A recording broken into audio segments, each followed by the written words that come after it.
ವಿದ್ಯಾರ್ಥಿಗಳೇ, ಒಂದು ಬಾನು ಬಾಣಿಗೊಂದು ಮೂನು ಎಲ್ಲರಿಗೂ ಗುಡ್ ಆಫ್ಟರ್ನೂನ್. ಮಧ್ಯಾಹ್ನದ ಶುಭಾಶಯಗಳನ್ನು ತಿಳಿಸ್ತಾ ಇವತ್ತಿನ ದಿನ ನಾವೇನು ಮಾಡಬೇಕಾಗೈತಿ, ಒಂದು ಪದ್ಯವನ್ನು ನೋಡೋಣ, ಒಂದು ವಿಷಯವನ್ನು ನೋಡೋಣ, ಅದರ ಜೊತೆಗೆ ಒಂದು ಏನಾದರೂ ಸಂಗತಿಯನ್ನು ತಿಳಿಯುವಂಥ ಪ್ರಯತ್ನವನ್ನು ಮಾಡೋಣ. ಹೌದಾ? ಹಾಗಾದರೆ ನಮ್ಮ ಒಂದು ಜೀವನದಲ್ಲಿ, ಒಂದು ಕುಟುಂಬದಲ್ಲಿ, ಒಂದು ಸಮಾಜದಲ್ಲಿ ನೋಡಬೇಕಾದ್ರೆ ತನ್ನಿಂತಾನೆ ಏನಾಗ್ತೈತಿ, ಲೋಕ ನುಡಿ ಸಮಾಜವಾದಿಯಾಗಿರುವಂಥ ಒಂದು ಕುಟುಂಬ ಜನಿಸ್ತದೆ. ಹೌದಾ? ಸೊ ಆ ಕುಟುಂಬ ಯಾರಿಗೂ ಕೂಡ ಹೇಳೋದಿಲ್ಲ, ಯಾರಿಗೂ ಕೂಡ ಕೇಳೋದಿಲ್ಲ, ಸಾಂಪ್ರದಾಯಿಕವಾಗಿ ಬರುವಂಥದ್ದು. ಬಟ್ ಅಲ್ಲಿ ಮಾನವ ಜನಾಂಗ ಏನಾಗ್ತಾ ಇದೆ ಅಂತಂದರೆ, ತಮ್ಮದೇ ಆಗಿರ್ತಕ್ಕಂಥ ಕೆಲಸಗಳನ್ನು, ತಮ್ಮದೇ ಆಗಿರ್ತಕ್ಕಂಥ ಕಾರ್ಯಗಳನ್ನು ಮಾಡ್ತಾ ಹೋಗ್ತಾ ಇದೆ. ಹೌದಾ? ಇಲ್ಲಿ ಇನ್ನೊಬ್ಬರ ಸಹಾಯಕ್ಕಾಗಿ, ಇನ್ನೊಬ್ಬರ ಒಂದು ಉತ್ಸಾಹಕ್ಕಾಗಿ ಯಾವುದೇ ರೀತಿ ಕಾರ್ಯಗಳು ನಡೀತವೆ. ಸೊ ಅಂತಹ ಒಂದು ಪರಿಸ್ಥಿತಿಯಲ್ಲಿ ನಾವು ಇದ್ದೀವಿ. ಹೌದಾ?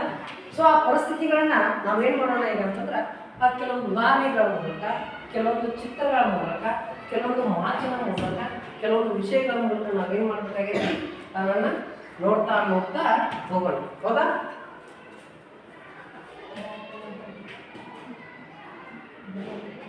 ಹಾಗಾದ್ರೆ ವಿದ್ಯಾರ್ಥಿಗಳೇ, ನೀವಿಲ್ಲಿ ಚಿತ್ರಪಟದಲ್ಲಿ ಗಮನಿಸ್ಬೋದು, ಸಾಕಷ್ಟು ಜನ ಇಲ್ಲಿ ಸಾಧಕರು. ಹೌದಾ? ಮಹಾತ್ಮ ಗಾಂಧಿಯವರು, ಅಂಬೇಡ್ಕರ್ ಅವರು, ಸಾಕಷ್ಟು ಜನ ಏನು ಮಾಡ್ಯಾರ ಇಲ್ಲದಾರ. ಎಲ್ಲರ ಜೀವನವನ್ನು ಸಲ ನಾವು ಏನು ಮಾಡ್ಬೇಕು, ಗಮನಿಸಿದಾಗ ಏನಾಗ್ತಾ ಇದೆ ಅಂತಂದರೆ, ಅವರು ಯಾವತ್ತೂ ಕೂಡ ತಮ್ಮ ವೈಯಕ್ತಿಕವಾಗಿರ್ತಕ್ಕಂಥ ವಿಚಾರಗಳನ್ನಾಗಲಿ ಜೀವನವನ್ನಾಗಲಿ ನೋಡಲಿಲ್ಲ. ಯಾಕಂತಂದರೆ ಅವರು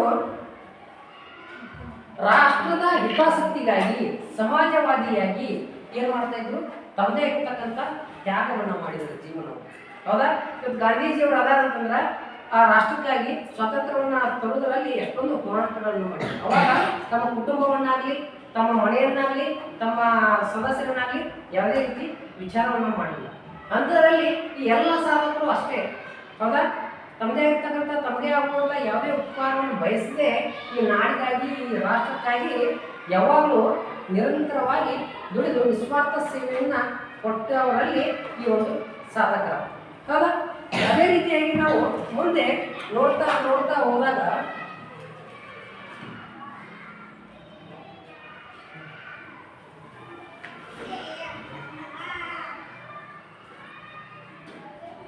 ಇಲ್ಲಿ ಗಮನಿಸಬಹುದು, ಏನಿದೆ ಇಲ್ಲಿ, ಯಾವ ಮರ? ತೆಂಗಿನ ಮರ. ಈ ತೆಂಗಿನ ಮರ ನಾನು ಹುಟ್ಟುತ್ತೆ ಯಾವುದೇ ರೀತಿ ತನ್ನ ಸ್ವಾವಲಂಬನೆಗೆ ಅಲ್ಲ. ಹೌದಾ? ಅದು ಹುಟ್ಟತಕ್ಕಂಥದ್ದು, ಜೊತೆಗೆ ಕೊಡ್ತಕ್ಕಂಥ ಪೈರು ಏನಾಗಿದೆ ಪೈರು ಅಂತಂದರೆ, ಈ ನಮ್ಮ ಮಾನವ ಜನಾಂಗಕ್ಕೆ, ಎಲ್ಲ ಜೀವಿಗಳಿಗೆ ಉಪಕಾರ ಮಾಡುವಂಥದ್ದು. ಹಾಗಾದ್ರೆ ನೋಡ್ಬೋದು, ಒಂದು ತೆಂಗಿನ ಗಿಡ ಬೆಳೀತು ಅಂತಂದರೆ ಅದರ ಪೊರಕೆಗಳನ್ನು ಇವತ್ತು ಮಾನವ ತಗೊಂಡು ತನ್ನ ಆಶ್ರಯವಾಗಿ ಗುಡಿಸಲನ್ನು ಮಾಡ್ಕೊತಾ ಇದ್ದಾನೆ. ಹೌದಾ? ಜೊತೆಗೆ ಅದರಲ್ಲಿ ಸಿಗ್ತಕ್ಕಂಥ ಕಾಯಿಗಳನ್ನು ಎಳ್ನೀರಂತ ಮೊದಲಿಗೆ ಕುಡಿತಾ ಇದ್ದಾರೆ. ಯಾವಾಗ ತೆಂಗಿನಕಾಯಿ ಹಸರನ್ನ ಒಣಗಿರ್ತದ ಅವಾಗ ಎಳ್ನೀರು ಅಂತಕ್ಕಂಥದ್ದನ್ನು ಬಳಕೆ ಮಾಡ್ಕೊತಾರೆ. ಅದು ಒಣಗ್ತು ಅಂತಂದ್ರೆ ದೇವರಿಗೆ ಬರ್ತಕ್ಕಂಥ ಕಾಯಿಯನ್ನಾಗಿ ಬಳಕೆಯನ್ನು ಮಾಡ್ಕೊತಾರೆ. ಅದ್ರ ಜೊತೆಗೆ ಅದು ಒಣಗ್ತು ಅಂತಂದ್ರೆ ನೀವು ಹಳ್ಳಿ ಭಾಷೆಯಲ್ಲಿ ಕರಿತೀರಲ್ಲ, ಒಣ ಕೊಬ್ಬರಿ ಅಂತ. ಸೊ ಆ ರೀತಿಯಾಗಿ ಆ ಬಳಕೆಯಲ್ಲಿ ಬರ್ಬೋದು. ಸೊ ಎಷ್ಟು ಉದ್ದವಾಗಿ ನಿಂತಾಗ ಈ ಎಲ್ಲ ಈ ಒಂದು ತೆಂಗಿನ ಗಿಡ ಎಷ್ಟೊಂದು ಉಪಯೋಗವನ್ನು ಕೊಡ್ತಾ ಇದೆ. ತನ್ನ ಎಲ್ಲ ದೇಹವನ್ನು ಏನು ಮಾಡಕತ್ತೈತಿ, ತ್ಯಾಗವನ್ನು ಮಾಡ್ತಾ ಇದೆ. ಅದೇ ರೀತಿ ಚಿತ್ರಪಟದಲ್ಲಿ ಕಾಣ್ಬೋದು, ಇಲ್ಲಿ ಬಿದಿರಿನ ಗಿಡ ಮಕ್ಕಳಿಗೆ ಬರ್ತಕ್ಕಂಥ ತೊಟ್ಟಿಲು ಆಗ್ತಾ ಇದೆ. ಕಾಣ್ಬೋದಲ್ಲ, ತಟ್ಟೆಗಳಾಗಿರ್ಬೋದು, ಪುಟ್ಟಿಗಳಾಗಿರ್ಬೋದು, ವಿವಿಧ ರೀತಿಯಾಗಿರ್ತಕ್ಕಂಥ ಒಂದು ಅಂಶಗಳನ್ನ ಯಾವ ಒಳಗೊಂಡಾವು ಅಂತಂದ್ರೆ ಈ ಪ್ರಕೃತಿಯಲ್ಲಿ ಬೆಳೀತಕ್ಕಂಥ ಆ ಗಿಡಗಳು, ಮರಗಳು, ಇಷ್ಟೆಲ್ಲ ಏನೆಲ್ಲ ಉಪಯೋಗಗಳನ್ನು ಕೊಡ್ತಾ ಇದೆ ಈ ನಮ್ಮ ನಿಸರ್ಗದ ಗಿಡಗಳು. ಹೌದಾ? ತಮಗೆ ಆಗಿರ್ತಕ್ಕಂಥ ಏನಾದರೂ ಸ್ವಾರ್ಥವನ್ನು ಮಾಡಿಲ್ವಲ್ಲ? ಸೊ ಯಾರಿಗಾಗಿ ಮಾಡಿದವೆಲ್ಲ? ನಮಗಾಗಿ, ನಮ್ಮ ಪ್ರಕೃತಿಗಾಗಿ, ನಮ್ಮ ಜನರ ಹಿತಕ್ಕಾಗಿ ಏನು ಮಾಡಿದ್ವು ಅಂದ್ರೆ ಆ ಒಂದು ಉಪಕಾರವನ್ನು ಮಾಡುವಂಥದ್ದು. ಇನ್ನು ಜೊತೆಗೆ ಇಲ್ಲಿ ಏನು ಕಾಣ್ತಾ ಇದೆ, ಗೋಮಾತೆ ಕಾಣ್ತಾ ಇದೆ. ಇಟ್ಟರೆ ಸಗಣಿಯಾದೆ, ತಟ್ಟಿದರೆ ಕುರುಳಾದೆ, ತಟ್ಟದೆ ಹೋದರೆ ಮೇಲು ಗೊಬ್ಬರವಾದೆ, ಸುಟ್ಟರೆ ನೊಸಲಿಗೆ ವಿಭೂತಿಯಾದೆ ಅಂತಕ್ಕಂಥದ್ದನ್ನು ನೀವು ಮಾತನ್ನ, ಈ ವಚನವನ್ನು ನೀವೇನು ಮಾಡಿರ್ತೀರಿ, ಈಗಾಗಲೇ ಕೇಳಿದ್ದೀರಿ. ಹೌದಾ? ಒಂದು ಗೋಮಾತೆಯನ್ನ ನಾವು ಮುಕ್ಕೋಟಿ ದೇವರು ಅಂತೇಳಿ ಹೋಲಿಸ್ತೇವೆ. ಹೌದಾ? ಆ ಮುಕ್ಕೋಟಿ ದೇವರಲ್ಲಿ ಬರ್ತಕ್ಕಂಥ ಒಂದು ಸಗಣಿ ನಾವೇನು ಮಾಡ್ತಾ ಇದ್ದೀವಿ, ಇಷ್ಟೆಲ್ಲ ಉಪಕಾರ ತಗೋತಾ ಇದ್ದೀವಿ. ಇವತ್ತೆಲ್ಲ ನೀವು ವಿಭೂತಿ ಹಚ್ಕೊಂಡಿರಲ್ಲ, ಹಾಗಾದ್ರೆ ಅದು ಎಲ್ಲಿಂದ ಆಯಿತು? ಗೋಮಾತೆಯ ಸಗಣಿಯಿಂದ. ಹೌದಾ? ಆ ಗೋಮಾತೆಯ ಸಗಣಿಯಿಂದ ನಾವು ಎಲ್ಲೆಲ್ಲ ಉಪಯೋಗ ತಗೋತಾ ಇದ್ದೀವಿ. ಕೊನೆ ಪಕ್ಷದಲ್ಲಿ ಅದು ಉಪಯೋಗ ಆಗಲಿಲ್ಲ ಅಂದ್ರೆ ಆ ಸಗಣಿಯನ್ನು ನಾವು ಹಂಗೆ ಬಿಟ್ಟರೆ ಅದನ್ನ ನಾವು ಏನು ಮಾಡ್ತಾ ಇದ್ದೀವಿ? ಗೊಬ್ಬರ ಆಗ್ತಾ ಇದೆ. ಹೊಲಗಳಿಗೆ ನೀವೆಲ್ಲ ಹಾಕಿದ್ದೀರಿ, ನೋಡಿದ್ದೀರಾ? ಎಷ್ಟ ಮನೆಯರ ಒಂದು ತಿಪ್ಪಿದೆ ಹೇಳ್ರಿ, ಕೈ ಐತ್ರಿ ಯಾರ ಕಡೆ ತಿಪ್ಪಿ ಅದಾವ, ಹೂ ಅದಾವು, ನೀವೆಲ್ಲ ಏನ್ ಮಾಡ್ರಿ? ಎಲ್ಲ ಕೂಡ ತಿಪ್ಪಿಗೆ ಹಾಕ್ತೀರಿ, ಹೌದಲ್ಲ? ಎಸ್. ಇಲ್ಲೊಂದು ಬಾಟಲ್ ಒಳಗೆ ಕಾಣ್ಬೋದು, ಏನಿದು? ಗೋಮೂತ್ರ. ಆ ಗೋಮೂತ್ರವನ್ನು ನಾವು ಏನ್ ಮಾಡ್ತಾ ಇದ್ವಿ? ಪೂಜನೀಯ ಒಂದು ದ್ರವ ರೂಪವಾಗಿದೆ. ಅಭಿಷೇಕ ಮಾಡಿಸ್ತೀವಿ, ಗೊತ್ತಾ? ದೇವರಿಗೆ ಅಲ್ಲಿ ಬಳಸ್ತಾರಲ್ವಾ? ಎಷ್ಟೋ ಜನ ಇದನ್ನ ನಾವೇನ್ ಮಾಡ್ತಾ ಇದೀವಿ? ತಲೆ ಮೇಲೆ ಸ್ನಾನ ಮಾಡುವಾಗ ಕೂಡ ಕೆಲವೊಂದು ಸಂದರ್ಭಗಳಲ್ಲಿ ಬಳಸ್ತಾ ಇದ್ದೀವಿ, ಹೌದಾ? ಪವಿತ್ರವಾಗಿರ್ತಕ್ಕಂಥ ದ್ರವ್ಯ ರಾಶಿಗಳಲ್ಲಿ ಇದು ಕೂಡ ಒಂದು ಅಂತಕ್ಕಂಥ ಮನೋಭಾವ ನಮ್ಮಲ್ಲಿ ಏನಾಗ್ತಾ ಇದೆ? ಬೆಳೀತಾ ಇದೆ. ಜೊತೆಗೆ ಏನ್ ಮಾಡ್ತಾ ಇದೆ? ಆ ಗೋಮಾತೆ ಹಾಲನ್ನು ಕೊಡ್ತಾ ಇದೆ. ಜೊತೆಗೆ ಹಾಲನ್ನು ಕೊಡೋದ್ರ ಮೂಲಕ ಅದರಿಂದ ಬೇರೆ ಬೇರೆ ಆಗಿರ್ತಕ್ಕಂಥ ಪದಾರ್ಥಗಳನ್ನ ನಾವೇನ್ ಮಾಡ್ತಾ ಇದೀವಿ? ಕಂಡುಕೊಳ್ತಾ ಇದ್ದೀವಿ. ಅದನ್ನ ಹಾಲು ಕೊಟ್ರೆ ಅದನ್ನ ಹೆಪ್ಪಾಕಿ ಅದನ್ನು ಮೊಸರು ಮಾಡಿ ಅದನ್ನು ಬೆಣ್ಣೆಯನ್ನ ತಂದು ಕಟ್ಟುದು, ಅದರಿಂದ ಮಾತ್ರ ನಾವೇನ್ ಮಾಡ್ತಾ ಇದೀವಿ? ಪುನಃ ತುಪ್ಪ ಮಾಡ್ತಾ ಇದೀವಿ. ಸೊ ಹಾಲನ್ನ ಒಂದೆರಡು ದಿನದಷ್ಟೇ ನಾವು ಏನು ಮಾಡ್ಬೋದು? ಸೀಮಿತವಾಗಿ ಬಳಕೆ ಮಾಡಬಹುದು. ಆದ್ರೆ ಅದರಿಂದ ಆಗಿರ್ತಕ್ಕಂಥ ತುಪ್ಪವನ್ನು ನಾವು ಎಷ್ಟು ದಿನ ಇಡ್ಬೋದು? ಸಾಕಷ್ಟು ದಿನ ಇಡ್ಬೋದು, ಹೌದಲ್ವಾ? ಹಾಗಾದ್ರೆ ಒಂದರಲ್ಲಿ ಒಂದು ಆಗ್ತಕ್ಕಂಥ ಉಪಯೋಗಗಳು, ತ್ಯಾಗಗಳನ್ನು ನಾವು ಏನು ಮಾಡ್ತಾ ಇದ್ದೀವಿ? ಈ ರೀತಿಯಾಗಿ ತಿಳ್ಕೊಳ್ತಾ ಇದ್ದೀವಿ, ಹೌದಾ?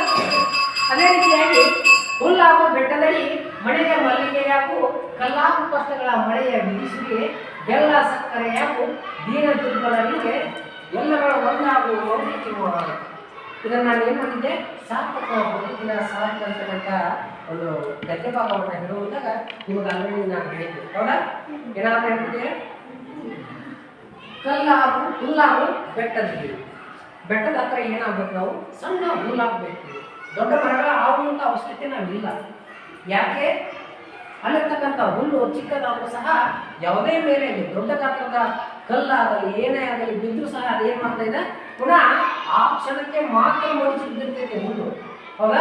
ತದನಂತರ ಅದೇನು ಮಾಡ್ತೈತಿ? ಹೊಲ ಹೊಂಟೈತಿ ಅಂತಂದ್ರೆ ಒಂದು ಹುಲ್ಲಿನ ಹತ್ರ ನೀವು ಏನಾದ್ರು ಕಾಲಿರ್ತೀವಿ ಅಂತಂದ್ರೆ ಆ ಕ್ಷಣಕ್ಕೆ ಮಾತ್ರ ಅದು ಬಾಗಿರ್ತೈತಿ. ಪುನಃ ಅದೇನು ಮಾಡ್ತೈತಿ? ಎದ್ದು ನಿಲ್ತೈತಿ. ಅದೇ ಒಂದು ಗಿಡ ಇತ್ತಂದ್ರೆ ಏನಾಗ್ತೈತಿ? ನೀವು ಕಾಲಿಟ್ರೆ ಸಣ್ಣದು ಮುರಿದು ಬಿಡ್ತಾ ಇದೆ. ಅದಕ್ಕೆ ಹುಲ್ಲಾಗು ಬೆಟ್ಟದಲ್ಲಿ ಮನೆಗೆ ಮಲ್ಲಿಗೆಯಾಗು, ಒಳ್ಳೆಯ ಮಗನಾಗು ನೀನು ಮನೆಗೆ. ನಂತರ ಕಲ್ಲಾಗು ಕಷ್ಟಗಳ ಒಳ್ಳೆಯ ವಿಧಿಸುವೆ, ಕಷ್ಟಗಳು ಬಂದಾಗ ನೀನು ಕಲ್ಲಾಗಿ ನಿಂತು ತದನಂತರ ಆ ಕಷ್ಟಗಳನ್ನು ಎಲ್ಲರೂ ಅಪ್ಪಳಿಸಿದಾಗ ತದನಂತರ ನೀನು ಏನು ಮಾಡಬೇಕು? ಅದಕ್ಕೆ ಇರ್ತಕ್ಕಂಥ ಪರಿಹಾರ ಅಂತಕ್ಕಂಥ ತಾಳ್ಮೆ ಮತ್ತು ಶಕ್ತಿ ಏನಾಗ್ತೈತಿ? ನಿನ್ನಲ್ಲಿ ಬರ್ತಾ ಇದೆ. ಬೆಲ್ಲ ಸಕ್ಕರೆಯಾಗು ದೀನ ದುರ್ಬಲರಿಗೆ. ಯಾರಿಗೆ? ಬೆಲ್ಲ ಸಕ್ಕರೆ. ಬೆಲ್ಲ ಸಕ್ಕರೆ ನಮ್ಮ ನಾಡಿನ ಸಿಹಿಯಾದ ಪದಾರ್ಥಗಳಲ್ಲಿ ಅಮೃತವನ್ನ ಪಡೆದಂಥದ್ದು. ಆ ಅಮೃತ ಇವಾಗ ಏನಾಗಬೇಕು ಅಂತಂದ್ರೆ ದೀನ ದುರ್ಬಲರಿಗೆ ಆಗಬೇಕು. ದೀನ ದುರ್ಬಲರಿಗೆ ಯಾವ ರೀತಿ ಆಗಬೇಕು? ಆ ಬೆಲ್ಲ ಸಕ್ಕರೆ ಅಂತಂದ್ರೆ ಸಹಾಯವನ್ನ ಪಡ್ಕೊಳ್ತಕ್ಕಂಥ ಜನರಿಗೆ, ಸಹಾಯವನ್ನು ಪಡ್ಕೊಳ್ತಕ್ಕಂಥ ಜನರಿಗೆ, ಅವಶ್ಯಕತೆ ಇರ್ತಕ್ಕಂಥ ಜನರಿಗೆ ಏನು ಮಾಡಬೇಕು? ಆ ಸಹಾಯವನ್ನು ಕೊಡಬೇಕಾಗೈತಿ. ಅವ್ರಿಗೆ ಏನೆಲ್ಲ ಇರ್ಬೇಕು? ವಿಚಾರಾತ್ಮಕವಾಗಿರ್ಬೋದು, ಹೌದಾ? ವಸ್ತುಗಳ ರೂಪದಲ್ಲಿ ಇರ್ಬೋದು. ನಾವೇನು ಮಾಡಬೇಕು? ಅದಕ್ಕೆ ಸಹಾಯವನ್ನು ಮಾಡಬೇಕು. ಜೊತೆಗೆ ಏನು ಹೇಳ್ತಾ ಇದ್ದಾರೆ ಕೊನೆಯ ಒಂದು ಸಾಲಿನಲ್ಲಿ ಅಂದರೆ ಎಲ್ಲರ ಒಂದಾಗು ಮಂಕುತಿಮ್ಮ. ಅವ್ರೇನು ಬೇಡ, ಇವ್ರೇನು ಬೇಡ, ಮೇಲನ್ ಬೇಡ, ಕೀಳನ್ ಬೇಡ, ಎಲ್ಲರೊಳಗೂ ಒಂದಾಗ್ತಕ್ಕಂಥ ಮನಸ್ಸು ನಿನ್ನ ಬರಲಿ ಅಂತಕ್ಕಂಥದ್ದು ಏನು ಮಾಡ್ತಾರಂದ್ರೆ ಮಂಕುತಿಮ್ಮನ ಘಟ್ಟದಲ್ಲಿ ಡಿವಿಷನ್ ಪದ್ಯಗಳ ಸಾಲಿನಲ್ಲಿ ಕೊಡ್ತಾ ಇದ್ದಾರೆ, ಹೌದಾ ವಿದ್ಯಾರ್ಥಿಗಳೇ? ಅದೇ ರೀತಿಯಾಗಿ ನಾವು ಇವತ್ತು ಏನು ಮಾಡೋಣ? ಸಾರ್ಥಕ ಅಂತಕ್ಕಂಥದ್ದು. ಈ ಸಾರ್ಥಕ ಅನ್ನುವಂಥದ್ದು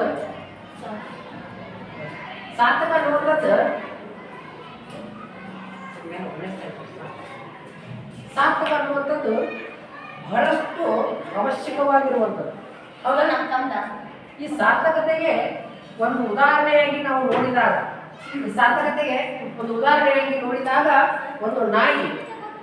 ಒಂದು ನಾಯಿ ಸಾಕುವ ಪ್ರಾಣಿ ಅದು, ಹೌದಾ?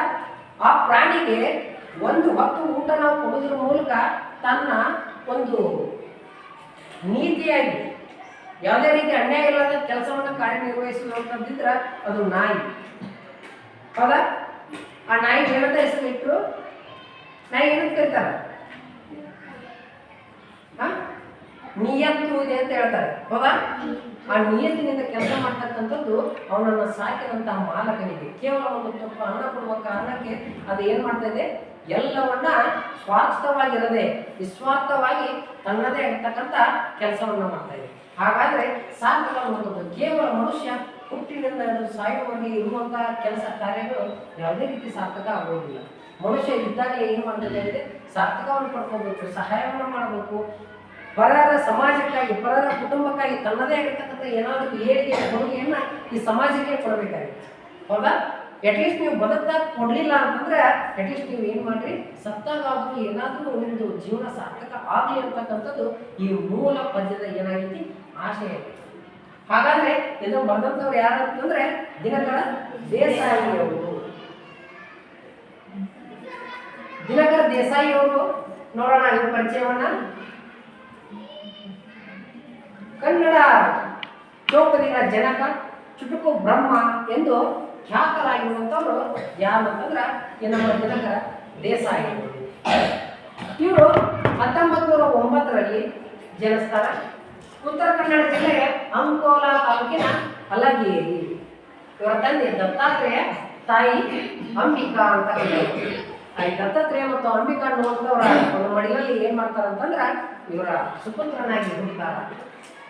ಇವರು BA ಪದವಿಯನ್ನ ಪಡೆದು ಇವರು ಮುಂಬೈನ ಸೈಂಟ್ ಜೇವಿಯರ್ ಕಾಲೇಜಿನಲ್ಲಿ MA ಪದವಿಯನ್ನ ಪಡೆದರು. ವಿವಿಧ ಸಂಘಟನೆಗಳ ಸಂಘಟಕರಾಗಿ, ಪತ್ರಿಕಾ ವರದಿಗಾರರಾಗಿ, ಸ್ಥಾಯಿ ಸಂಸದರಾಗಿ ದುಡಿದು ನವೆಂಬರ್ 1982ರಲ್ಲಿ ಇಹಲೋಕವನ್ನ ತ್ಯಜಿಸ್ತಾರ. ಈ ನಾಡನ್ನ ಬಿಟ್ಟು, ಈ ಲೋಕವನ್ನ ಬಿಟ್ಟು ಏನ್ ಮಾಡ್ತಾರ, ಈ ಲೋಕವನ್ನ ತ್ಯಜಿಸ್ತಾರ. ಇವರು ಬರೆದಿರ್ತಕ್ಕಂಥ ಕೆಲವು ಕೃತಿಗಳನ್ನ, ಸಾಹಿತ್ಯಗಳನ್ನ ನೋಡಿದಾಗ ಹೂಗೊಂಚಲು, ತರುಣರ ದಸರೆ, ಕಡಲ ಕನ್ನಡ, ದಿನಕರನ ಚೌಪದಿ, ನಾಕಂಡ ಪಡುವಣ ಇದೊಂದು ಪ್ರವಾಸ ಸಾಹಿತ್ಯ ಆಗಿದ್ದು, ಹೀಗೆ 12 ಕೃತಿಗಳನ್ನ ರಚಿಸಿದ್ದಾರೆ. ಇವರ ದಿನಕರನ ಚೌಪದಿ ಕೃತಿಗೆ ಕರ್ನಾಟಕ ಸಾಹಿತ್ಯ ಅಕಾಡೆಮಿ ಪುರಸ್ಕಾರ ದೊರೆತಿದೆ. ಇಷ್ಟು ಏನು ಅಂತಂದ್ರೆ ಕನ್ನಡ ಸಾಹಿತ್ಯಕ್ಕೆ ಬರೆದಿರ್ತಕ್ಕಂಥ 12 ಕೃತಿಗಳಾಗಿದ್ದಾವೆ. ಇನ್ನು ಹೊಸಗನ್ನಡದ ಸಾಹಿತ್ಯದಲ್ಲಿ ಚುಟುಕು ಬ್ರಹ್ಮನೆಂದು ಪ್ರಖ್ಯಾತರಾದವರು ಯಾರು, ಈ ದಿನಕರ ದೇಸಾಯಿ. ಉತ್ತರ ಕನ್ನಡ ಜಿಲ್ಲೆ ಅಂಕೋಲಾ ಹಲಗೇರಿ ಎಂಬ ಪುಟ್ಟ ಹಳ್ಳಿಯವರು. ತಂದೆ ದತ್ತಾತ್ರೇಯ, ಆಗಲೇ ಹಾಗೆ ನೋಡಿದಾಗೆ ಪರಿಚಯ ಇದಿಷ್ಟ ಆಗಿರುವಂಥದ್ದು. ಸೊ ಇಲ್ಲಿ ಕೊಡ್ತಕ್ಕಂಥ ಇವತ್ತು ಒಂದು ಪದ್ಯವನ್ನು ಏನ್ ಮಾಡೋಣ ಅಂತಂದ್ರೆ, ನಾನು ಒಂದು ಆ ಪದ್ಯವನ್ನ ಹಚ್ತೇನೆ. ಅದರಲ್ಲಿ ಇರ್ತಕ್ಕಂಥ ಧ್ವನಿಗಳನ್ನ ನೀವೇನ್ ಮಾಡ್ಬೇಕು, ಚೆನ್ನಾಗಿ ಆಲಿಸ್ಬೇಕು.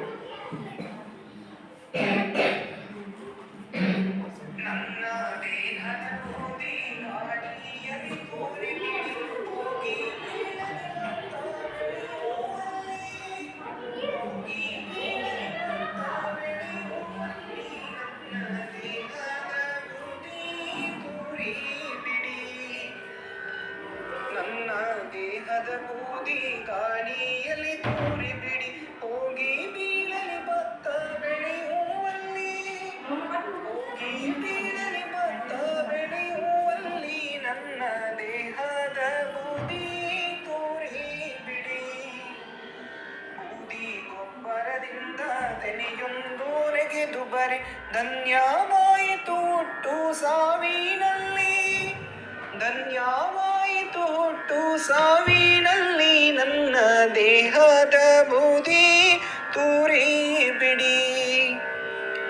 ನನ್ನ ದೇಹದ ಬೂದಿ ಹೊಳೆಯಲ್ಲಿ ಹರಿಯಬಿಡಿ, ತೇಲಿ ಬೀಳಲಿ ಮೀನ ಬಾಯಿಯಲ್ಲಿ, ತೇಲಿ ಬೀಳಲಿ ಮೀನ ಬಾಯಿಯಲ್ಲಿ, ನನ್ನ ದೇಹದ ಬೂದಿ ಹರಿಯಬಿಡಿ.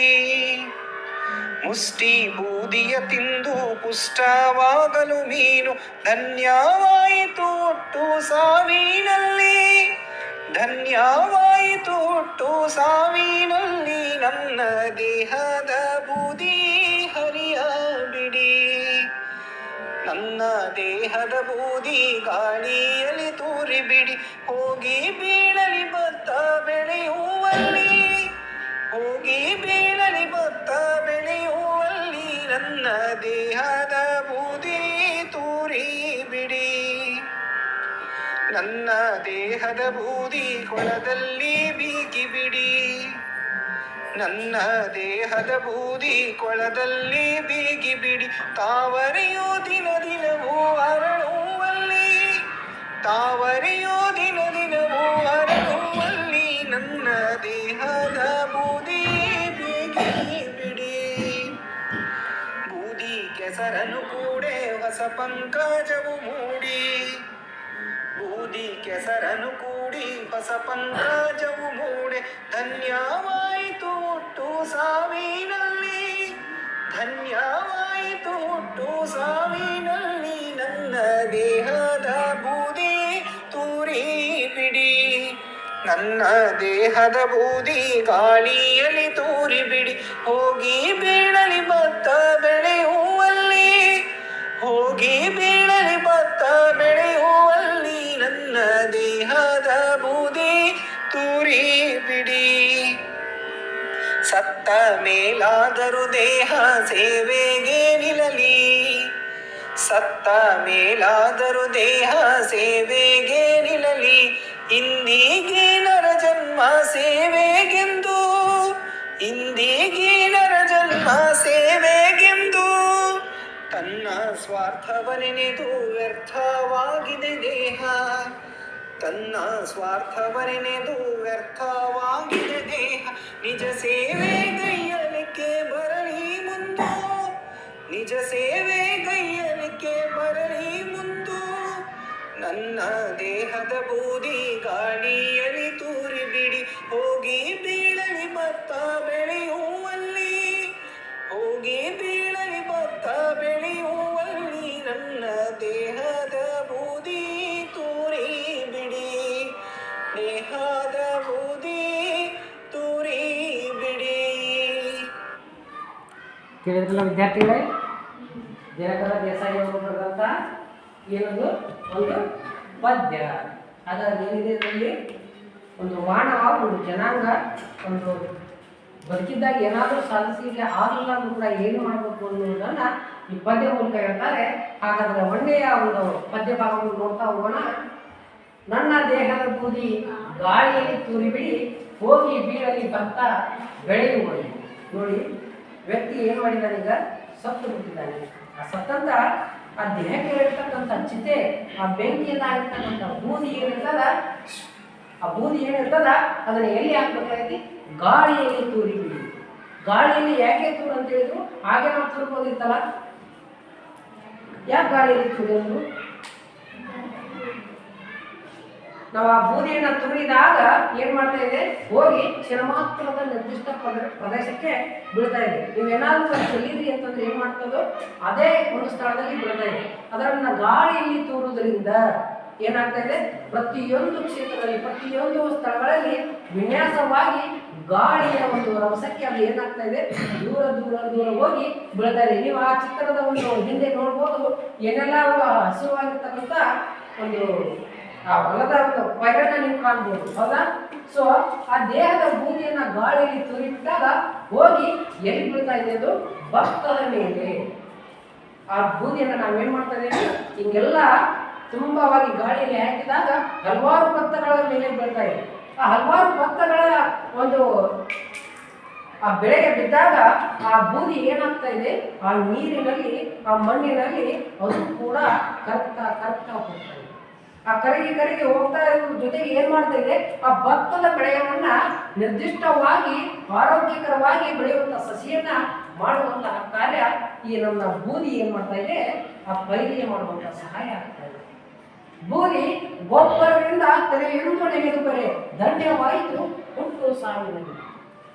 ಆ ಬುದ್ಧಿ ಏನಾಗ್ಬೇಕಾಯ್ತು, ಆ ಬೂದಿ ಅಂತಂದ್ರೆ ಆ ಹೊಲದಲ್ಲಿ ಇರ್ತಕ್ಕಂಥದ್ದನ್ನ ಆ ಗಾಳಿಯಲ್ಲಿ ತುರಿಯುವಂಥದ್ದನ್ನ ಆ ಗಾಳಿಯಲ್ಲಿ ಹೋಗಿ ಹೋಗಿ ಅದು ಏನ್ ಮಾಡಬೇಕು, ಆ ನೀರಿನಲ್ಲಿ ಬಿದ್ದು ಕೊಳೆತು ಆ ಪೈರಿಗೆ ಏನಾಗಬೇಕಾಗೈತಿ, ಗೊಬ್ಬರ ಆಗಬೇಕಾಗಿದೆ. ಆ ಗೊಬ್ಬರ ಆಗೋದ್ರ ಜೊತೆಗೆ ಆ ಭತ್ತಕ್ಕೆ ಅದು ಏನಾಗ್ತಾ ಇದೆ, ಆಹಾರವಾಗಿ ದೊರಕ್ತಾ ಇದೆ. ಆ ಆಹಾರವಾಗಿ ದೊರಕೋದ್ರ ಜೊತೆಗೆ ಆ ಪೈರೇನಾದ್ರು ಸುಮ್ಮನೆ ಕೊಡ್ತಾ ಏನ್ ಮಾಡ್ತೇವೆ, ಇವತ್ತು ಊಟ ಸಿಕ್ತು ಅದಕ್ಕೆ ಗೊಬ್ಬರ ಆಗಿ, ಹಾಗಾದ್ರೆ ಆ ತೆನೆ ಆ ಪೈರು ಸುಮ್ಮನೆ ಕೊಡ್ತಾ, ಅದಕ್ಕೆ ಏನ್ ಹೇಳ್ತಾರ, ತೆನೆಯೊಂದು ನೆಗೆದು ಬರೆ. ನೆಗೆದು ಅಂದ್ರೆ ಹೊತ್ತು, ಏನು ಹೊತ್ತು, ತೆನೆಯೊಂದು ಹೊತ್ತು. ತೆನೆ ಏನು ಹೊತ್ತೈತಿ, ಆ ಭತ್ತ ಏನ್ ಕಾಣ್ಬೋದು, ಈ ಸಸಿ ಇರ್ತಕ್ಕಂಥದ್ದು ಐತಿ, ಅದ್ರ ಜೊತೆ ಮೇಲೆ ಏನಾಗ್ತಾ ಇದೆ, ಸಣ್ಣ ತೆನೆಗಳಾಗ್ತಾ ಇದೆ. ಆ ಸಣ್ಣ ತೆನೆಗಳು ಆ ಗೊಬ್ಬರವನ್ನ ತಿಂದು ಅದು ಏನ್ ಮಾಡ್ಬೇಕಾಗಿದೆ, ತೆನೆಯನ್ನ ನೆಗೆದು ಬರಬೇಕಾಗೈತೆ, ಹೊತ್ತು ಬರ್ಬೇಕಾಗೈತಿ. ಹೊತ್ತು ಬರುವಂತಂದ್ರೆ ಚಿಕ್ಕದಾಗಿರ್ತೈತೆ ಆ ತೆನೆ ದೊಡ್ಡದಾಗಿ ಆ ಗಿಡ ತುಂಬವಾಗಿರ್ತಕ್ಕಂಥ ಪರಿಪೂರ್ಣವಾಗಿರ್ತಕ್ಕಂಥ ಕಾಳುಗಳನ್ನು ಹೊತ್ತು ಏನ್ ಮಾಡ್ಬೇಕಾಗೈತಿ, ಆ ಒಂದು ಪೈರು ಬೆಳಿಬೇಕಾಗೈತಿ ಅಂತ ಹೇಳ್ತಾರೆ. ಅವಾಗ ಏನಾಗ್ತಾ ಇದೆ, ಜೀವನ ಅಂದ್ರೆ ಧನ್ಯವಾಯಿತು ಹೊರತು ಸಾವಿನಲ್ಲಿ. ನಾವು ಹುಟ್ಟಿದಾಗ ಏನ್ ಮಾಡಿದೀವೋ ಇಲ್ವೋ ಗೊತ್ತಿಲ್ಲ, ಸತ್ತಾಗ ನಾವು ಇಷ್ಟೆಲ್ಲ ಮಾಡಿದ್ರೆ ಆ ಸಾವಿನಲ್ಲಿ ಅಷ್ಟೇ ಅಲ್ಲ, ಹುಟ್ಟಿನಲ್ಲೂ ಕೂಡ ಏನಾಗ್ತೈತಿ, ನಾವು ಧನ್ಯತೆಯನ್ನ ತೋರ್ತೈತಿ ಅಂತ ಯಾರು ಹೇಳ್ತಾರ, ದೇಸಾಯಿ ಅವರು ಹೇಳ್ತಾರ. ಇನ್ನು ಅದ್ರ ಜೊತೆಗೆ ಎರಡನೆಯ ಒಂದು ಹಂತವನ್ನು ನೋಡಿದಾಗ, ನನ್ನ ದೇಹದ ಬೂದಿ ಗಾಳಿಯಲ್ಲಿ ತೂರಿ ಬಿಡಿ, ಹೋಗಿ ಬೀಳಲಿ ಭತ್ತ ಬೆಳೆಯುವಲ್ಲಿ ಅನ್ನುವಂಥದ್ದು ಒಂದೇ ಚೆನ್ನಾಗಿರ್ತೈತಿ. ಇನ್ನು ನೆಕ್ಸ್ಟ್ ಎರಡನೇದನ್ನ ನೋಡಿದ, ನನ್ನ ದೇಹದ ಬೂದಿ ಹೊಳೆಯಲ್ಲಿ ಹರಿಯಲಿ, ತೇಲಿ ಬೀಳಲಿ ಮೀನ ಬಾಯಿ. ನೋಡಿ ಎಷ್ಟೆಂದು ಹೇಳ್ತಾರ ಅಂತಂದ್ರೆ, ಮೊದಲಿಗೆ ಪ್ಯಾರದೊಳಗೆ ಹೇಳಿದ್ರು ಏನಂತಂದ್ರೆ, ಹೋಗಿ ಭತ್ತದ ಮೇಲೆ ಅಷ್ಟೇ ಬೀಳಿ, ಭತ್ತಕ್ಕೆ ಸಂಬಂಧಿಸಿದಂತೆ ಸಸಿಗಳಿಗೆ ಸಂಬಂಧಿಸಿದಂತೆ ಹೇಳಿದ್ರು. ಆದ್ರೆ ನೀವಲ್ಲಿ ಹಾಕ್ತಿರೋ ಇಲ್ಲೋ ಗೊತ್ತಿಲ್ಲ, ಅಟ್ಲೀಸ್ಟ್ ನೀವೇನ್ ಮಾಡ್ರಿ, ನನ್ನ ದೇಹದ ಬೂದಿ ಹೊಳೆಯಲ್ಲಿ ಬಿಡ್ರಿ. ವಾಸ್ತವಿಕವಾಗಿ ನೋಡಿದಾಗ ಇದನ್ನ ಈಗಿನ ಒಂದು ಆಧುನಿಕ ಕಾಲಮಾನದಲ್ಲಿ ಒಂದು ದೇಹವನ್ನ ನಾವು ಸುಟ್ಟಾಗ ಅದರ ಅಸ್ಥಿಪಂಜರಗಳನ್ನ ಆರಿಸ್ತಾ ಕೆಲವೊಂದು ವಿಧಿವಿಧಾನಗಳನ್ನು ಮಾಡ್ತಾ ಏನ್ ಮಾಡ್ತಾ ಇದೀವಿ, ಹೊಳೆಗೆ ಹೋಗಿ ಬಿಡ್ತಾ ಇದೀವಿ. ಅದರಲ್ಲಿರ್ತಕ್ಕಂಥ ಎಲುಬಿನ ತುಂಡಿಗಳಾಗಿರ್ಬೋದು, ಬೂದಿಗಳಾಗಿರ್ಬೋದು ಹೊಳೆಯಲ್ಲಿ ಬಿಡ್ತಾರೆ. ನಿಮ್ಗೆ ಗೊತ್ತಿದೆ ಅದು ಇಲ್ಲ. ಸೊ ಈ ಒಂದು ಪ್ರಕ್ರಿಯೆ ಇರುವಂತದ್ದು. ಹಾಗಾದ್ರೆ ದೇಹದ ಬೂದಿ ಹೊಳೆಯಲ್ಲಿ ಬೀಳೋದ್ರಿಂದ ಏನ್ ಲಾಭ ಐತಿ, ಯಾಕೆ ಹೊಳೆಯಲ್ಲಿ ಬೀಳಬೇಕು, ಅಲ್ಲೇ ಯಾಕೆ ಬಿಡಬೇಕು ಅನ್ನುವಂಥದ್ದನ್ನ ನೋಡಿದಾಗ, ಮೀನಿನ ಬಾಯಲ್ಲಿ ಬೀಳಲಿ. ಮೀನ ಎಲ್ಲಿರ್ತಾವು, ಹೊಳೆಯಲ್ಲಿರ್ತಾವ, ಹೌದಾ? ಆ ಹೊಳೆಯಲ್ಲಿ ನಾವು ಬಿಟ್ಟಾಗ ಹಲವಾರು ಬೂದಿಯನ್ನ ಬಿಡಬೇಕಾಗುತ್ತೆ. ಹಾಗಾದ್ರೆ ಆ ಬೂದಿಯನ್ನ ಬಿಟ್ಟಾಗ ಒಂದೇ ಮೀನು ತಿಂತದ ಇಲ್ಲ, ಯಾಕೇಳಿ, ಸಾಕಷ್ಟು ಮೀನುಗಳಿರ್ತಾವ, ಸಾಕಷ್ಟು ಜೀವಿಗಳಿರ್ತಾವ. ಅವೆಲ್ಲವುಗಳ ಬದುಕಲಿಕ್ಕೆ ಏನಾಗಬೇಕು, ಆ ಮೀನಿಗೆ ಆಹಾರವಾಗಬೇಕು. ಆ ಮೀನು ಜಲಚರವಾಗಿದ್ರು ಸಹ, ನೀರಿನಲ್ಲಿ ಇರುವುದೇ ಆಗಿದ್ರು ಸಹ ತನ್ನದೇ ಆಗಿರ್ತಕ್ಕಂಥ ನಿರ್ದಿಷ್ಟ ಆಹಾರವನ್ನು ದಿನ ತಿಂತದ. ಆದ್ರೂ ಕೂಡ ಈ ಮಾನವನ ದೇಹದಿಂದ ಕೆಲವೊಂದಿಷ್ಟು ಉಪಕಾರ ಆಯಿತು ಅಂತಂದ್ರೆ ಆ ಮೀನಿಗೆ ಇನ್ನಷ್ಟು ಆಹಾರವನ್ನ ಸಿಕ್ಕಿದಂತಾಗ್ತೈತಿ. ಆ ಮೀನು ಬೆಳೆತಕ್ಕಂಥದ್ದು ಇನ್ನೂ ಒಂದು ಶಕ್ತಿಯುತವಾಗಿರ್ತಕ್ಕಂಥ ದೇಹವನ್ನ ಆ ಮೀನು ಕೂಡ ಬರಬಹುದು. ಆದ್ದರಿಂದ ಕೆಲವೊಂದು ಮೀನುಗಾರರು ಮೀನನ್ನ ತರಲಿಕ್ಕೆ ಹೋದ್ರು ಅಂತಂದ್ರೆ ಅವ್ರು ಯಾಕೆ ತರ್ತಾರೆ ಅಂತಂದ್ರೆ, ತಮ್ಮ ಕುಟುಂಬದ ನಿರ್ವಹಣೆಗಾಗಿ, ತಮ್ಮ ಜೀವನದ ನಿರ್ವಹಣೆಗಾಗಿ. ಈಗ ಒಂದು ದೊಡ್ಡ ಮೀನು ಇದೆ ಅಂತಂದ್ರ ಆ ಸಣ್ಣ ಮೀನುಗಳು ಏನ್ ಮಾಡ್ತಿರ್ತಾವ, ಅವ್ರ ಸುತ್ತಲೂ ಹೋಗ್ತಾ ಇರ್ತಾವ, ಹೌದಾ? ಆ ಸುತ್ತಲೂ ಸಣ್ಣ ಮೀನುಗಳು ಹೋಗ್ತಾ ಇರುವಾಗ ಆ ದೊಡ್ಡ ಮೀನಿನ ಅಲ್ಲಿ ಏನು ಇಟ್ಟಿರ್ತಾವ ನಂಬಿಕೆ ಅಂತಂದ್ರ, ಇವ್ರ ಆಗಿರ್ತಕ್ಕಂಥ ನನ್ನ ತಂದೆ, ನನ್ನ ಪೂರ್ವಜ ಏನ್ ಮಾಡ್ತಾರಂದ್ರೆ ನಮ್ಗೆ ಏನಾದ್ರು ಊಟಕ್ಕೆ ತರ್ತಾನ ಅಂತೇಳಿ ಕಾಯ್ತಾ ಇರ್ತೈತಿ. ಏನ್ ಕಾಯ್ತಾ ಇರ್ತೈತಿ, ಮೀನಿನ ಮರಿಗಳು. ಆ ದೊಡ್ಡ ಮೀನಿನಲ್ಲಿ ಇಟ್ಟಿರ್ತಕ್ಕಂಥ ಒಂದು ನಂಬಿಕೆ ಆದ್ರೆ ಇದೇ ಕುಟುಂಬಕ್ಕಾಗಿ, ತನ್ನ ಮಕ್ಕಳಿಗಾಗಿ ಅದೇ ಮೀನನ್ನ ಬಲಿ ಮಾಡಕ್ ಹೋಗ್ತಾ ಇದ್ದಾನ ಈ ವ್ಯಕ್ತಿ, ಮನುಷ್ಯ, ಈ ಮಾಡೋದು. ಹೋಗಿ ಆ ಮೀನಿನಲ್ಲಿ ಏನಾದ್ರೂ ದೊಡ್ಡ ಮೀನ ಅವ್ನು ಬಲಿಗೆ ಬಿತ್ತು ಅಂತಂದ್ರ ಅದು ಏನ್ ಮಾಡ್ತಾ ಇದೆ, ಆ ಮೀನುಗಾರನ ಕೈಯಲ್ಲಿ ಸಿಗ್ತಾ ಇದೆ. ಸಿಕ್ಕಿದಂಥದ್ದನ್ನ ನಾವು ತಿನ್ಬೋದು, ವ್ಯಾಪಾರವನ್ನ ಮಾಡ್ಬೋದು. ಆದ್ರೆ ಅದನ್ನ ನಂಬಿದಂತ ಮೀನಿನ ಮರಿಗಳ ಒಂದು ಪಾಡು ಅವಕ್ಕೇನಾದ್ರು ಗೊತ್ತಿರ್ತದ, ಇವತ್ತ ನನ್ನ ತಾಯಿಯನ್ನ ತಗೊಂಡು ಹೋಗ್ಬಿಡ್ತಾರ ಅನ್ನುವಂಥದ್ದು. ಪಾಪ ಮೀನುಗಳಿಗೆ ಗೊತ್ತಿಲ್ಲ. ಹಾಗಾಗಿ ಅಂತ ಮೀನುಗಳಿಗೆ ಬೂದಿ ಏನಾಗಲಿ ಆಹಾರ. ಇಂಥ ಎಷ್ಟೋ ಸಾಕಷ್ಟು ಮೀನುಗಳದಾವ, ಎಷ್ಟೋ ಸಾಕಷ್ಟು ಮೀನುಗಾರರದಾವ. ಎಲ್ಲ ಮೀನುಗಳನ್ನ ಎಷ್ಟೋ ಜನ ತಗೊಂಡು ಹೋಗ್ತಾ ಇದ್ದಾರೆ. ಅದಕ್ಕೆ ಆ ಸಣ್ಣ ಮೀನುಗಳಲ್ಲಿ ಇದು ಒಂದಷ್ಟು ಹೋಗಿ ಅದರ ಬಾಯಿಗೆ ಬಿದ್ದು ಆಹಾರವಾದರೆ ಎಷ್ಟು ಧನ್ಯವಾಗುತ್ತದೆ. ಅವಾಗ ಮಾನವನ ಬೂದಿ ಏನಾಗ್ತೈತಿ, ಸಾರ್ಥಕ ಆಗ್ತೈತಿ ಅಂತ. ಇನ್ನು ಮುಷ್ಟಿಯ ಬೂದಿಯ ತಿಂದು ಸ್ಪಷ್ಟವಾಗಲು ಮೀನು ದಣ್ಣವಾಯಿತು ಸಾಯಿತು. ಅದೇ ಹಾಗೆ ಹೇಳಿದ್ನಲ್ಲ, ಆ ಮೀನು ಆ ಬೂದಿಯನ್ನ ತಿನ್ನುವುದರ ಮೂಲಕ ತನ್ನ ದೇಹವನ್ನ, ತನ್ನ ಸಾಮರ್ಥ್ಯವನ್ನ ಏನ್ ಮಾಡ್ತಾ ಇದೆ, ಹೆಚ್ಚಿಸ್ಕೊಳ್ತಾ ಇದೆ.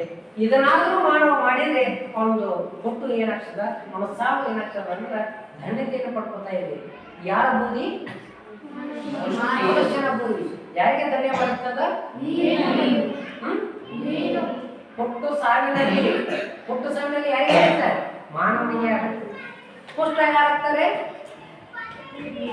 ಮೀನು ಆಗ್ತಾ ಇದೆ. ಇನ್ನ ನೆಕ್ಸ್ಟ್ ಮತ್ತೊಂದನ್ನ ನೋಡಿದಾಗ ದೇಹದ ಬೂದಿಯನ್ನ 2 ಕ್ಷೇತ್ರಗಳಲ್ಲಿ ಈಗಾಯಿತು. ಹಾಗಾದ್ರೆ 3ನೇ ಕ್ಷೇತ್ರಗಳಲ್ಲಿ ಏನು ಹೇಳ್ತಾರೆ ನಮ್ಮ ದಿನಕರ ದೇಸಾಯಿ ಅವರು ಅಂದ್ರೆ, ನನ್ನ ದೇಹದ ಬೂದಿ ಕೊಳದಲ್ಲಿ ಬೀಗಿ ಬಿಡಿ, ತಾವರೆಯ ದಿನ ದಿನವೂ ಹರಡುವುದು.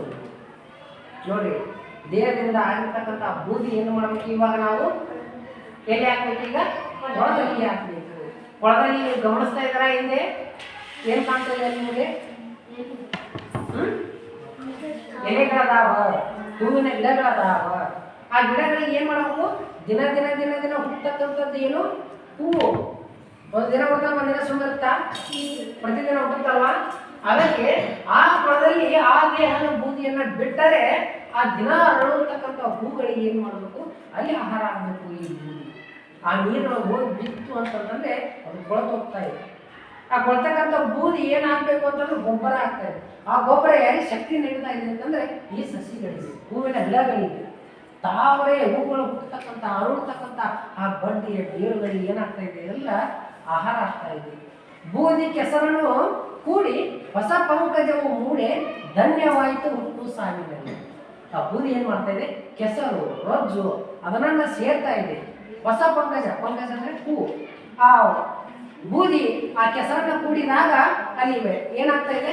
ಗೊಬ್ಬರವಾಗಿ, ಆಹಾರವಾಗಿ ಪಂಕಜವು ಮೂಡೆ.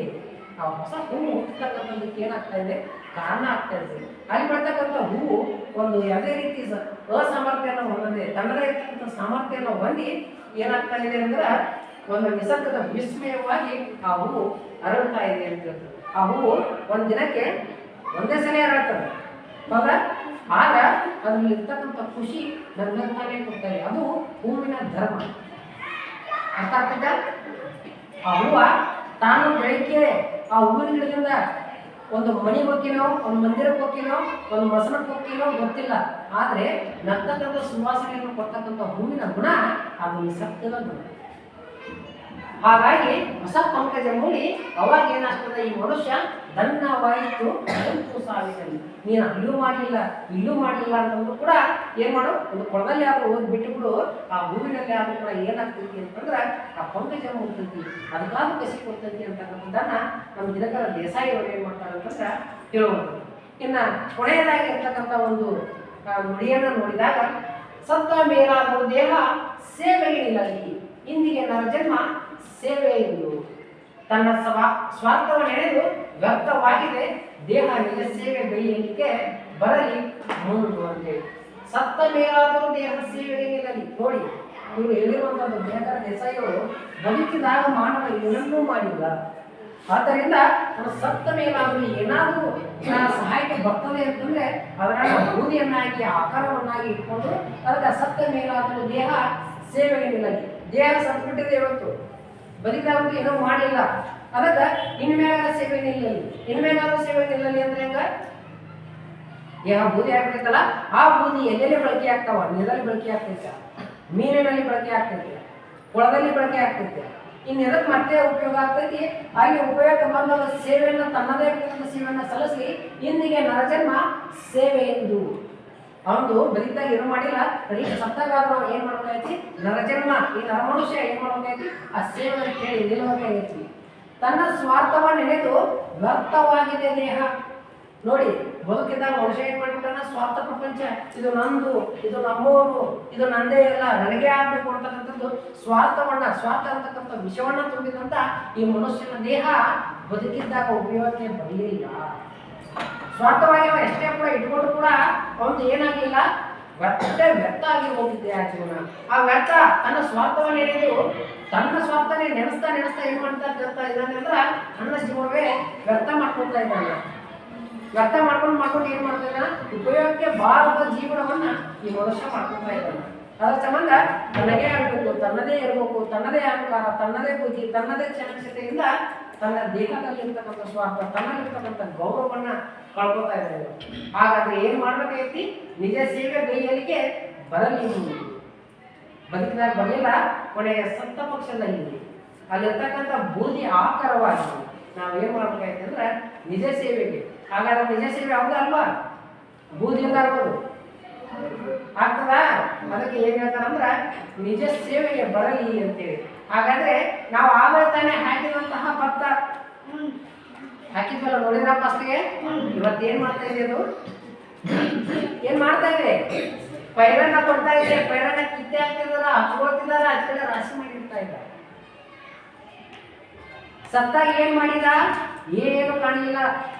ಆಗ ನಿಸರ್ಗ ತನ್ನ ಬೂದಿಯನ್ನು ಬಿಟ್ಟಾಗ ಇಷ್ಟೊಂದು ಹೊಸರಾಗಿರ್ತಕ್ಕಂಥ ನಾವು ಪರಿಸರವನ್ನು ಕಾಣ್ತಾ ಇದೀವಿ, ಪೈರನ್ನ ಕಾಣ್ತಾ ಇದೀವಿ. ಜೊತೆಗೆ ಆ ಒಂದು ಸಲ ಪೈರನ್ನ ಬೆಳೆದು ಅಕ್ಕಿಯನ್ನು ತೆಗೆದುಕೊಂಡಾಗ ಮತ್ತೆ ಒಳಗೆ ಪುನಃ ಎರಡನೇದಾಗಿ ಅವ್ರು ಏನ್ ಮಾಡ್ತಾ ಇದಾರೆ? ಬೆಳೀತಾ ಇದ್ದಾರೆ. ಚಿತ್ರಪಟದಲ್ಲಿ ಕಾಣ್ತಾ ಇದೆಯಾ? ಅವ್ರು ಏನ್ ಮಾಡ್ತಾ ಇದಾರ? ಪೈರನ್ನ ಹಾಕ್ತಾ ಇರೋದು. ಇದಕ್ಕಿಂತ ಮುಂಚೆ ರಾಶಿಯನ್ನು ಮಾಡುವಂಥದ್ದು. ಹಾಗಾದ್ರೆ ಆ ಒಂದು ಉಪಯೋಗ ಮಾಡಿದ್ದು ಇವತ್ತು ರಾಶಿಯಾಗಿ ಫಲವಾಗಿ ಸಿಗ್ತಾ ಇಲ್ವಾ? ಸಿಕ್ಕಲ್ವಾ? ಸೊ ಆದರೆ ಅರ್ಥ ಇಷ್ಟೇ, ಇಲ್ಲಿ ಆಗುವಂತಹ ಎಲ್ಲ ಮಾನವ ಜನ್ಮ ಏನ್ ಮಾಡ್ಬೇಕಾಗೈತಿ ಅಂತಂದ್ರೆ ಬದುಕಿದಾಗ ಏನಾದ್ರೂ ಸಾಧಿಸ್ಬೇಕಾಗೈತಿ, ಏನಾದ್ರೂ ಮಾಡ್ಬೇಕಾಗೈತಿ, ತನ್ನ ಜೀವನವನ್ನ ತ್ಯಾಗ ಮಾಡ್ಬೇಕಾಗೈತಿ. ಆ ತ್ಯಾಗ ಮಾಡದೇ ಇದ್ದ ಪಕ್ಷದಲ್ಲಿ ಏನಾದ್ರೂ ನಾನು ಈ ಮನುಷ್ಯ ಜನ್ಮ ತನ್ನ ಆತ್ಮ ಏನೂ ಮಾಡದೆ ಹೊಂಟಿರ್ತೈತಿ, ಅಟ್ಲೀಸ್ಟ್ ನಾನು ದೇಹ ಉಳಿಸ್ಕೊಂಡು ಏನಾದ್ರೂ ಮಾಡ್ಲಿಕ್ಕೆ ಸಹಾಯ ಇದ್ರ ಅದು ಇದು ಅಂತಕ್ಕಂಥದ್ದು ಮಾತ್ರ ಯಾರು ಹೇಳ್ತಾರಂದ್ರೆ ದಿನಕರ್ ದೇಸಾಯಿ ಹೋಗ್ತಾರೆ. ಅದಕ್ಕಾಗಿ ನಾವೇನು ಮಾಡಬೇಕು ಅಂತಂದ್ರೆ ಸತ್ತಾಗೇನೆ ಎಷ್ಟೆಲ್ಲ ನಮ್ಗೆ ಅದಾವು, ಬದುಕಿದಾಗ ನಾವು ಏನೂ ಮಾಡಲಿಲ್ಲ, ಸತ್ತಾಗ ಎಷ್ಟೆಲ್ಲ ಅದಾವ ಅಂತಂದ್ರೆ ನೀವು ಏನಾದರೂ ಒಂದು ಉದಾಹರಣೆ ಹೇಳ್ಬೋದಾ? ಸತ್ ಮೇಲೆ ಆದ್ರೂ ನಾವು ಯಾವ ಥರ ಈಗ ಒಂದು ಉದಾಹರಣೆ ಕೊಟ್ಟು ಬೂದಿ ಇಟ್ಕೊಂಡು ಆಗ ಸತ್ ಮೇಲೆ ನಾವೇನು ಮಾಡ್ಬೋದು? ಒಂದು ಯಾರಾದ್ರೂ ಉದಾಹರಣೆ ಹೇಳ್ತೀರಿ?